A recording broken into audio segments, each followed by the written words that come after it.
Pessoal, olá! Vamos fazer algumas questões sobre dilatação térmica. É bem importante que você entenda o seguinte, que são três das dilatações, né? Linear, superficial e volumétrica. As fórmulas da dilatação linear, superficial e volumétrica, elas são muito análogas, tá? Existem até professores que colocam uma única equação, que eles chamam de equação geral, e aí especifica para cada uma das dilatações respectivas. Linear para comprimento, superficial para área, volumétrica para volume, tá bom? Vamos trabalhar bastante a dilatação linear. Nas estruturas de pontes é muito comum notar-se um vão de pequenas dimensões deixado entre os segmentos da construção. Esses vãos, eles são chamados por juntas de dilatação. Tá legal? Esses vãos são denominados juntas de dilatação. Este vão ele é muito importante para que possa permitir uma livre dilatação do material. Devido à variação de temperatura, não esqueça que a dilatação está associada a variações de temperatura. Observe, uma certa ponte.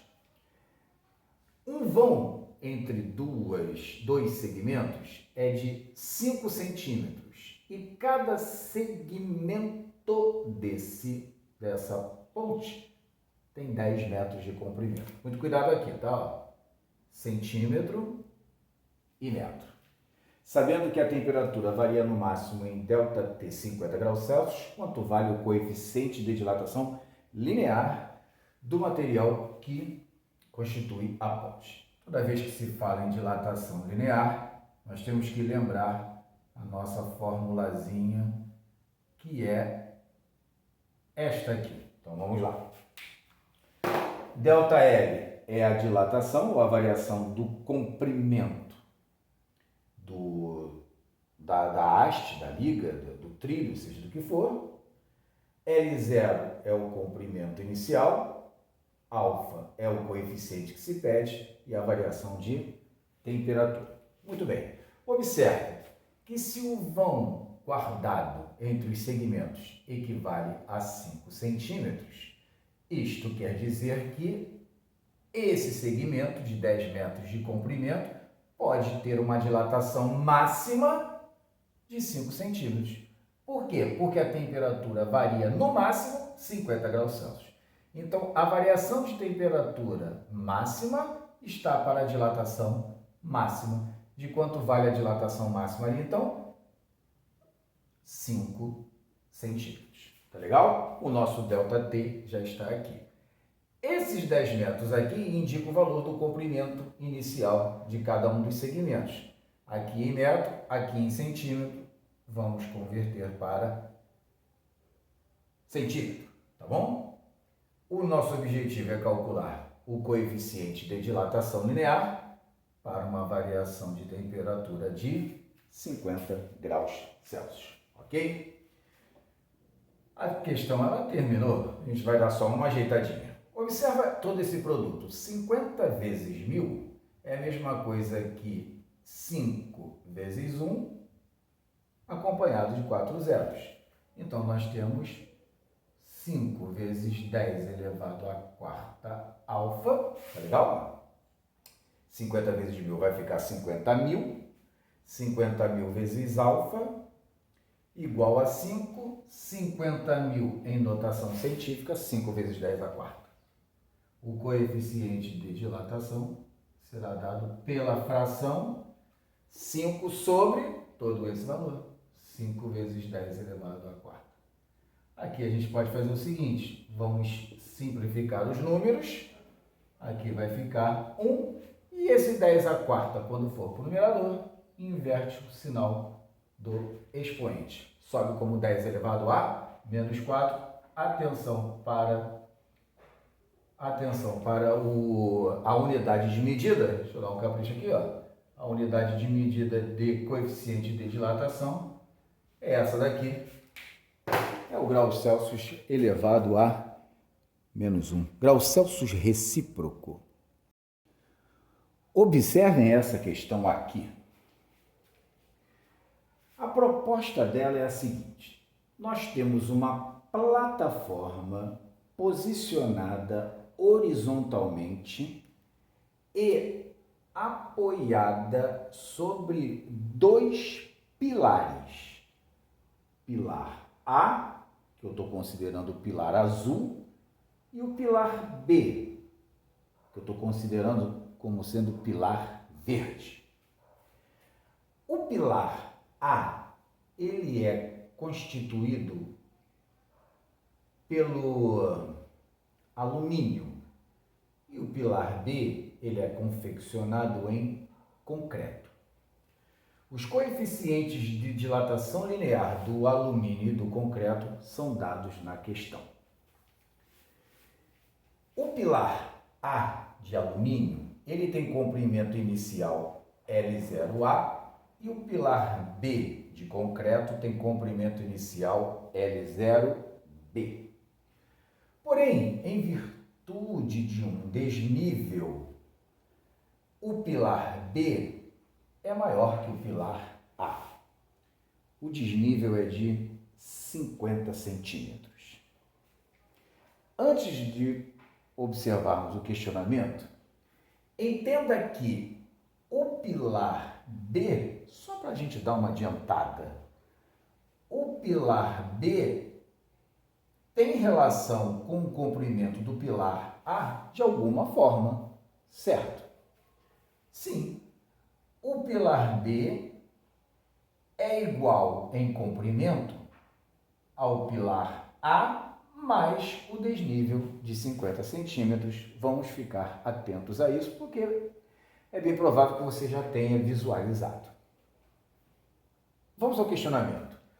Para que a plataforma, essa plataforma, permaneça na horizontal para qualquer variação de temperatura, qualquer que seja a variação de temperatura, o pilar A vai dilatar e o pilar B também vai dilatar. Para qualquer variação de temperatura, essa plataforma deverá permanecer na horizontal. Vamos descobrir quanto é que vale L0 do pilar A e L0 do pilar B. Entenda primeiro o raciocínio físico. As variações de temperatura sofridas pelo pilar A e pilar B serão iguais, correto? Para qualquer variação de temperatura, estão no mesmo ambiente, o que varia de temperatura para A, varia de temperatura para B. Agora veja bem, se o pilar A dilatar mais que o pilar B, essa plataforma não vai permanecer na horizontal. Entenda, se o pilar A dilatar mais que o pilar B, essa plataforma inclina para a direita. Se B dilatar mais do que A, o pilar inclina para a esquerda. Conclusão: as dilatações devem ser iguais para que a plataforma permaneça então na horizontal. Essa é a conclusão mais importante.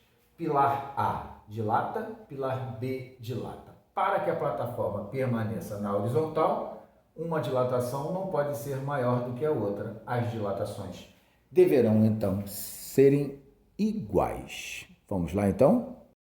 Vamos então às conclusões.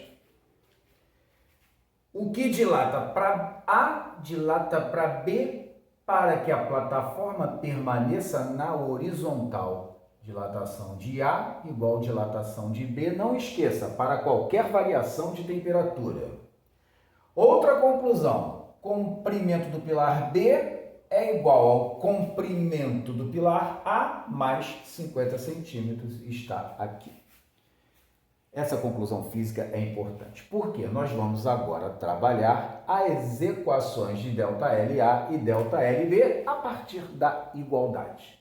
Funciona assim: L0A vezes o pilar A é de alumínio, cujo coeficiente vale 22 vezes 10 elevado a menos 6 vezes ΔT. Vai ser igual a, aqui, L0A.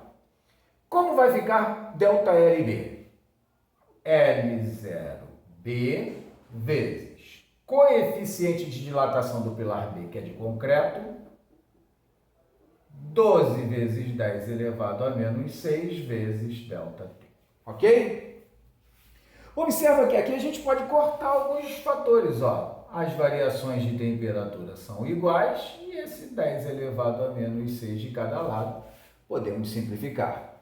Não esqueça a relação, porque agora o final está aqui. 22 vezes L0A vai ser igual a... Observa que esse valor aqui, olha, L0A mais 50, para que a gente possa ficar com L0A dos dois lados, eu vou substituir em L0B. Vou pegar esse fator aqui, ó, L0B, e vou trocar por L0A mais 50, efetuando o produto com 12, tá bom? Então ficaria 12 L0A mais 12 L0A mais 12 vezes 50, que vale 600. Legal, né?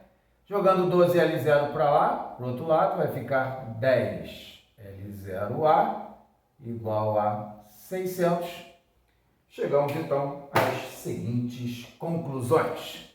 O comprimento do pilar A é de 60 centímetros. E o comprimento do pilar B, que são 50 centímetros maior do que o comprimento do pilar A, L0B terá 110 centímetros, ok? Pessoal, nessa questão aqui, nós temos o seguinte: uma chapa de alumínio cujo alfa, coeficiente de dilatação linear, 22 vezes 10 elevado a menos 6. Essa chapa tem as seguintes dimensões: 40 por 50 a 20 graus Celsius. O objetivo é o seguinte: quando essa chapa a 20 graus Celsius atingir 120 graus Celsius, qual será a variação de área dessa chapa? Para calcular a variação de área, nós temos o quê? Se é área, se é figura plana, dilatação superficial, ΔA igual a A0 beta ΔT. Observe que na questão é fornecido o coeficiente de dilatação linear e não o coeficiente de dilatação superficial. Mas nós já sabemos que a relação entre beta e alfa é aquela dali que eu já estou indicando para você, beta igual a 2alfa. O que nós precisamos saber aqui então? Vamos calcular ΔA, que é a variação de área. A área inicial dessa chapa retangular vai ser dada por base vezes altura. O valor de beta será o dobro do valor de alfa. E a variação de temperatura, inicialmente a chapa estava a 20, chegou a 120. Vamos substituir então por esses valores numéricos, ok? Vamos lá. Então, tomei a liberdade de adiantar os valores. Legal? Área, base vezes altura, 2.000 centímetros quadrados, na potência de 10, 2 vezes 10 elevado a 3. Ok? Beta igual a 2alfa, alfa vale 22 vezes 10 a menos 6, beta 44 vezes 10 a menos 6. De 20 para 120, 100 graus Celsius, 10 ao quadrado. Tá legal? Se nós fizermos, então, todas essas operações, vai ficar 88 vezes 10 a 3 com 10 a menos 6 com 10 a 2, vai dar 10 elevado a menos 1. Dessa maneira, temos, então, ΔA, a variação de área, igual a 8,8 vezes 10 elevado a 8,8 centímetros quadrados. Tranquilo?